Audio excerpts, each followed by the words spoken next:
Ano yun? Good morning mga kagigil. Yan po yung pamangkin ko. Nagre-ready na pumasok. Yan, tayo naman magko-coffee tayo.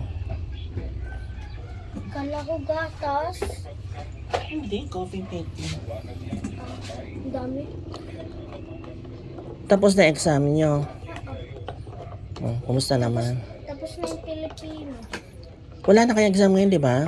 Kaya kayo nakakasibilyan. O yan po, ang ating almusal. Ay, meron tayong banana bread, no? Tsaka raisin bread galing Baguio. Tapos meron tayong, ayan. Meron tayong baguette. Ito yung palaman natin. Lalagyan natin mayonnaise. Ayan. Yung almusal natin. Kain na tayo. Breakfast na tayo mga kagigil. God bless you all. Minsan sa nainom. Pati pa naman.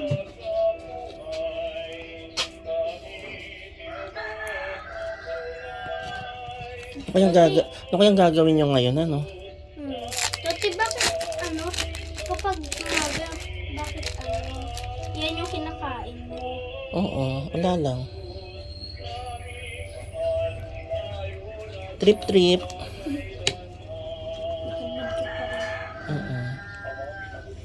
Hindi mo masyado nakikita, oh. Nakikita yan, ayan. Ayan, ang ating sandwich.